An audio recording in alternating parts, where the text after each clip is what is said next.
All right, we are on chapter 44 this evening, the second of basically three parts in this little story regarding Joseph and his brothers.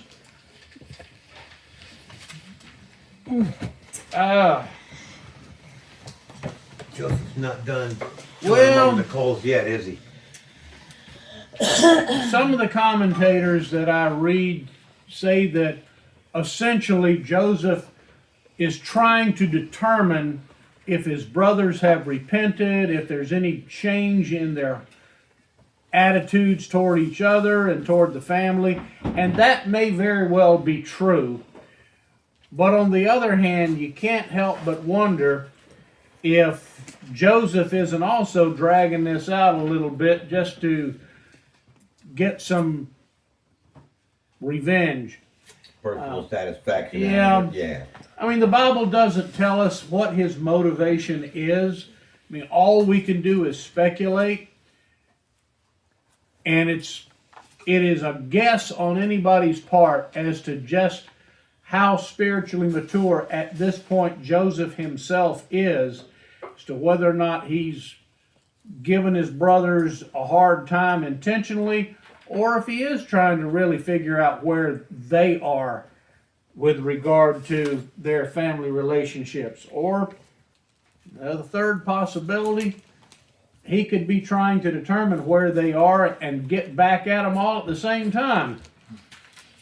That's one that, the commentators that I've read have not really explored. All right, but we're on chapter 44, beginning in verse 1. And as you'll recall, where we left off at the end of 43 was they had just been provided a feast by Joseph, of which he had given his brother Benjamin a portion, food-wise, 5 times what the others were being served.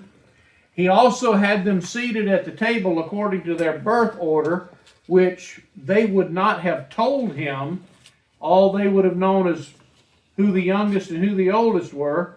So the fact that they still are just looking at each other wondering, how did this guy know that, tells you they're kind of dense on their, on their own, unless God has miraculously blinded them to what's going on. But verse 1 says, "Then he commanded his house steward, saying, fill the men's sacks with food, as much as they can carry, and put each man's money in the mouth of his sack." Now, keep in mind, as far as the money, we're talking double this time, because they had brought back the money from the first trip, plus enough to pay for the second trip. And Joseph is telling his house slave here, which, by the way, it refers to the house steward, but in all probability, this house steward was probably himself a chief slave. Now, he's putting back, at this point, double. Also, and I don't want to make assumptions, and on the other hand, I don't want to insult anybody's intelligence either. You do realize at this point that there's no such thing as paper money. What they transacted business with at this point was in precious, metals, gold, silver, and some cultures, it's believed Egypt probably was one of those, some cultures actually had a coinage where they took those precious metals, gold, silver, some others. Platinum really wasn't one that was ever really mentioned that much, because platinum is really too rare of a metal, and stamped out coinage. So either they're dealing at this point in just metal or coinage, but again, there is no paper money at this point. It's all a matter of how much, coins they can carry. He's doing the exact same thing to them that he did the first time, that put them in a position of fear. Mm-hmm. Yeah, but it even gets better this time. he takes it one step further, and which tells me again, Joseph's playing dirty. He is. All right, verse 2, and put my cup, here's the dirty part, put my cup, the silver cup, in the mouth of the sack of the youngest, and his money for the grain, and he did as Joseph had told him. Now, this silver cup, we don't really know how big or what this cup would have looked like, but now, here's the interesting part of this. Now, this kind of tells you either Joseph is pretending or Joseph was nowhere near as spiritually mature as we give him credit for. Now, which of these two is true? There's no way to know. Just no way to know. But one of the things that the Egyptians practiced was a form of fortune telling or divination, where they would put sometimes just water. Some cultures would put blood in it, others wine or something of that sort, and then drop tea leaves, or bubbles or whatever, and just they claimed to be able to tell the future or to make decisions by how the tea leaves were arranged or something like that. Now, there's some fortune tellers in our country today that claim to be able to tell the fortune by the tea leaves in their teacup. Goes back to the time of the Babylonians and the Egyptians. The particular cup that Joseph is telling his house steward to put in Benjamin's sack is a cup that he later claims to use for this very purpose. The question is, did he actually use it for that, which would have been, a serious sin in God's eyes, or is he just dragging out the charade because he knows the Egyptians practiced that and his brothers wouldn't have known the difference? Most of the commentators that I've read that want to give Joseph the benefit of the doubt, credit for being more mature than that yes, Joseph could tell the future, but he didn't tell it using a divination cup. He did it by the dreams, and we see that whatever he interpreted dreams, Joseph did in fact give God credit for that. He never claimed to be able to do this on his own. So we do know that much about Joseph's spiritual maturity. So that's why at least most commentators seem to lean in the direction of giving Joseph credit that this whole thing about the divination cup was just a ruse that his brothers wouldn't have caught on to, that he just happened to have a cup, and that was a practice common in Egypt, but not one that Joseph himself would have done. But also one that would have helped the cover of him being an Egyptian and not their brother. Exactly.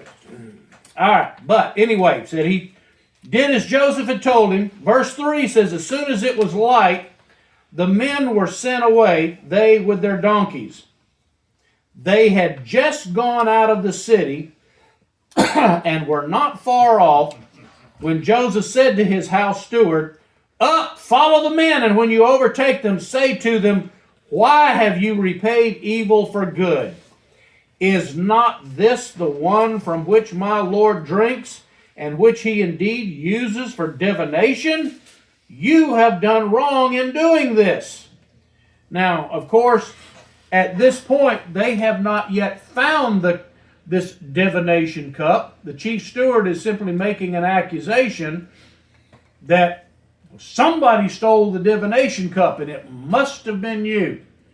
Now, there is a broader story in this. Notice the model of what's going on here.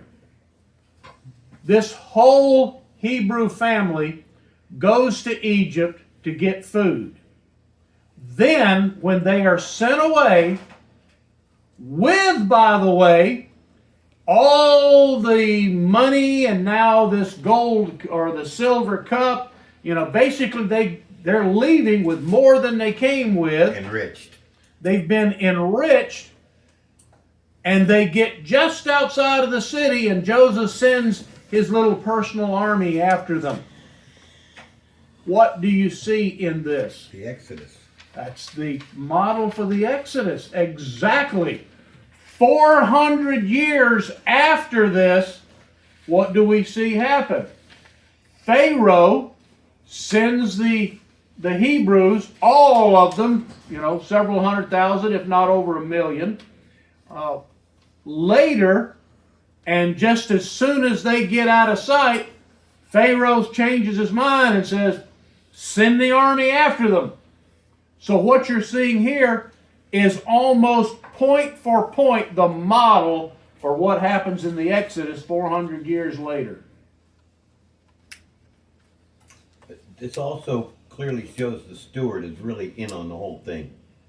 Which also, by the way, now, hear me out in this. This is my personal opinion. The Bible does not tell us. But I suspect that the house steward may himself have been of Hebrew descent. May not have been related to Jacob, but may have been not a Canaanite, but someone of Abrahamic descent, because we know Joseph had an interpreter. This guy is apparently the chief house steward whom Joseph had conversations with. Is it possible that this guy is in fact Joseph's interpreter who spoke both languages? And who else would Joseph have trusted more than somebody else that was an Abrahamic descendant? Just my personal opinion. But I don't think this house steward was himself Egyptian. I think he was... Probably why he got the job. And very good, very well possible. Could have been somebody that Joseph met in prison and realized we got something in common, we speak the same language, and when Joseph gets out of prison, like, oh, by the way, there's a guy over there in the prison, I want him out. He's now my chief, slave. Now, again, do we know that? No, that's just my opinion, but I think that's highly possible. All right, verse 6. So he, this being the chief steward, he overtook them and spoke these words to them. And they said to him, why does my Lord speak such words as these? Far be it from your servants to do such a thing. Well, why wouldn't they protest? They didn't do what he's accusing them of. They haven't got a clue that this cup is in Benjamin's sack.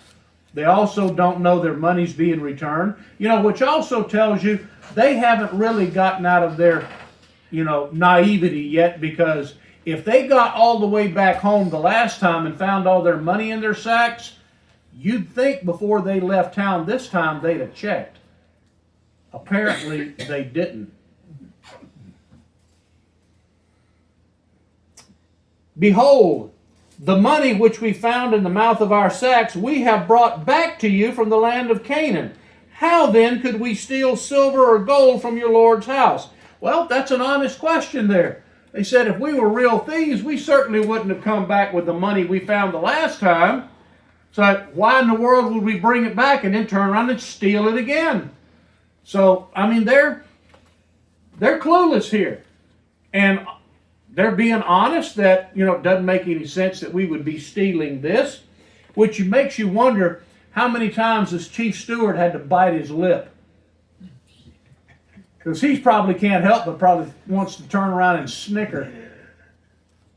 Because he's probably thinking, He's got to be great at a poker face. Yeah, he's like that, dude, you have no idea.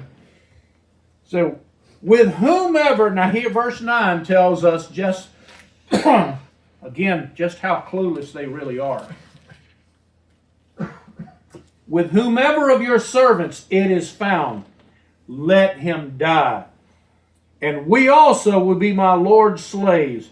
Well, they're willing to make this kind of a bet because they're thinking there is no way any of us stole that. You're not going to find it in any of our stuff, so yeah, we'll put our lives on the line for this because we know we're honest. We didn't steal anything from you. Didn't Jesus give an admonition about swearing oaths? I mean, they're so willing to swear this oath. It's like, why are they willing to do this? You know? Because I mean, because they know they're innocent. But it's a big mistake to offer up something like that. You know, I mean, Jesus Well- tries to tell you that don't do that kind of thing. Well, and that tells you why here in a few verses we find out they start ripping their clothes apart because they're like, oh no. All right, so he said, this is verse 10. So he said, now let it also be according to your words. He with whom it is found shall be my slave, and the rest of you shall be innocent. Then they hurried, each man lowered his sack to the ground, and each man opened his sack. And he searched, beginning with the oldest and ending with the youngest, and the cup was found in Benjamin's sack. Now, why do you think he started with the oldest and worked his way down? Because he knew where he was going to find it. He knew where he was going to find it, and the chief servant is dragging this out as long as possible. Plus, with each sack they check it in, of course, what are the brothers thinking?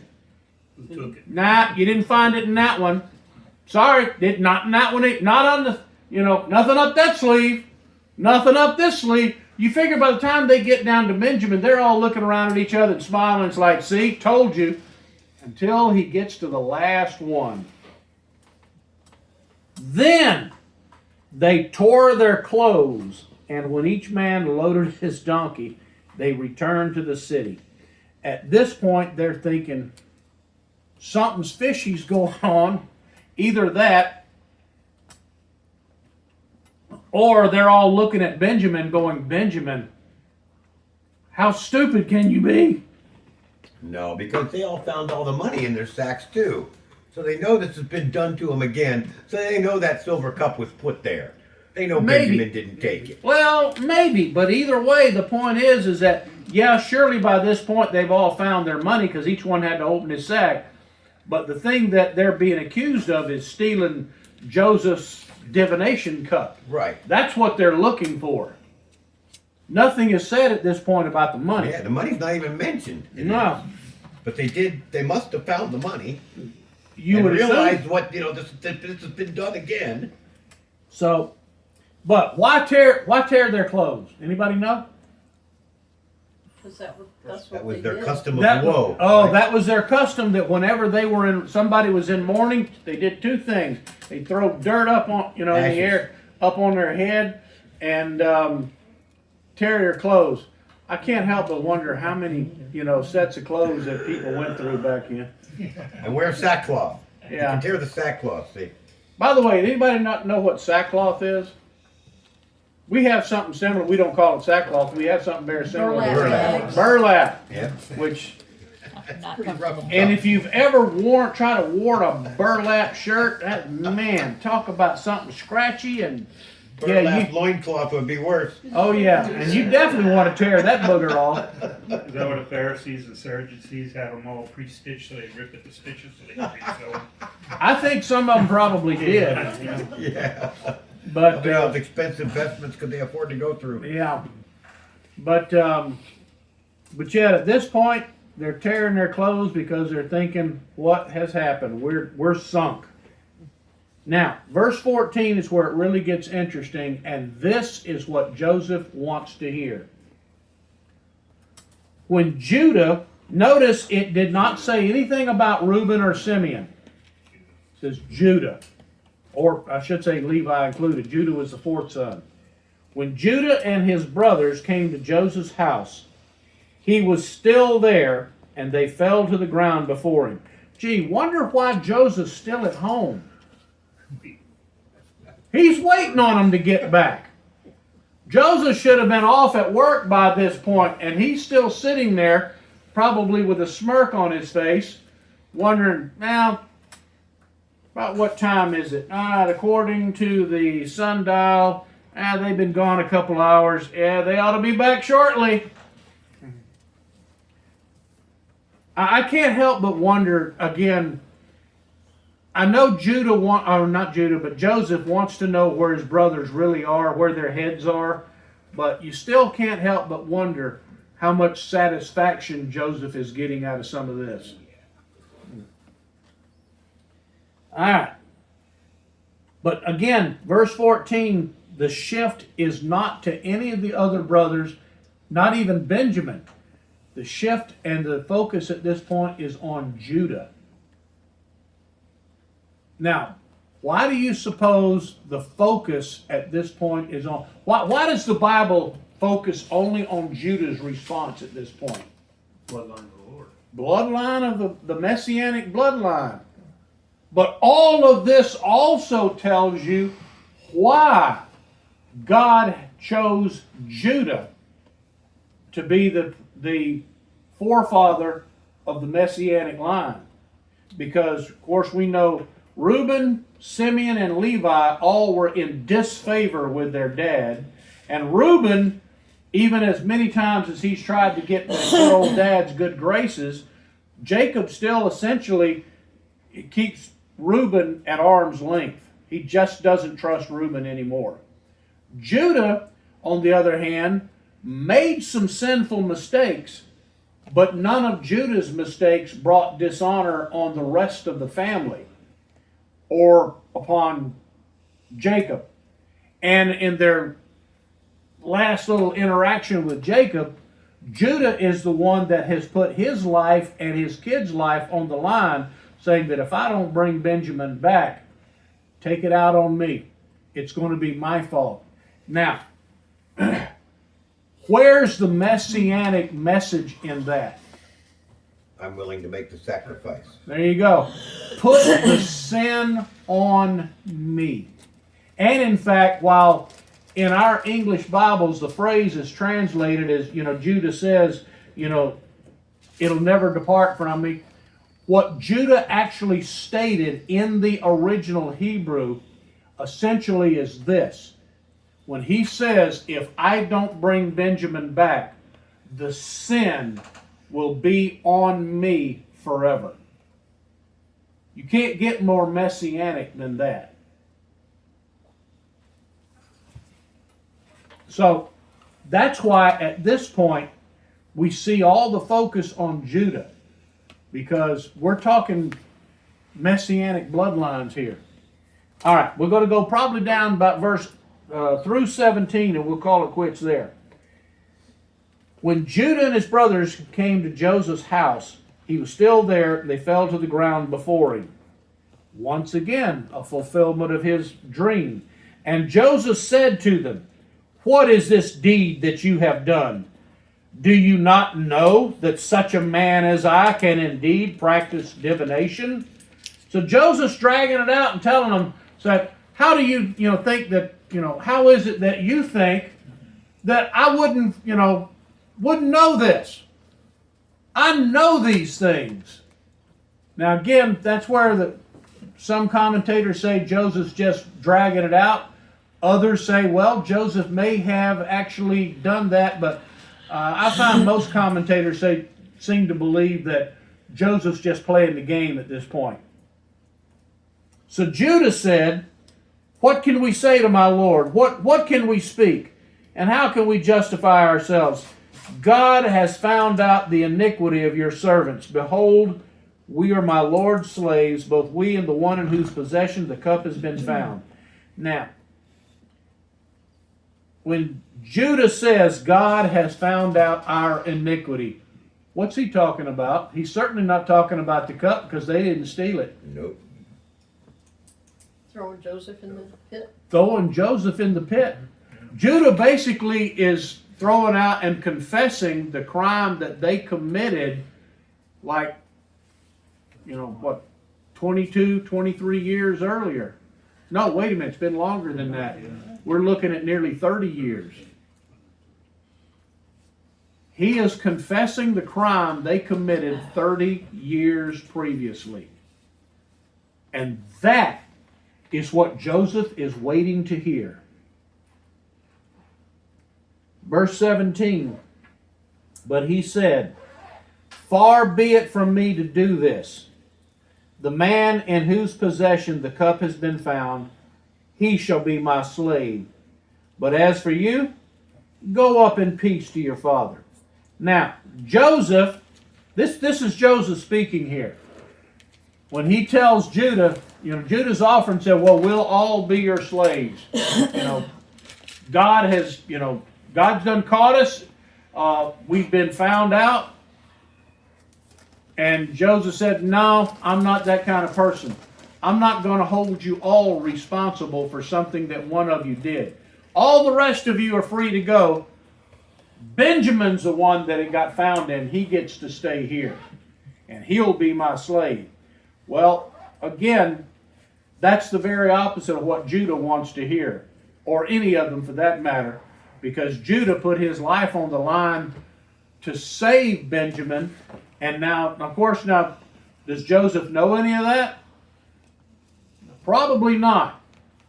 Unless he overheard them speaking among themselves in Hebrew, which, if he did, we're not told that.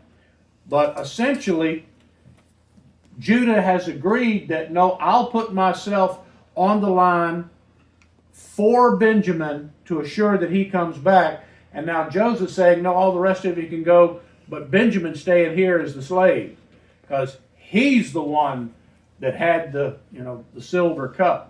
Is holding Benjamin what brings Jacob to Egypt? No, not yet. We'll finish that part up on Sunday night because we're out of time. Okay. Hold that thought. All right, questions this evening. We'll finish up beginning in verse 18 on Sunday evening. Anybody? All right.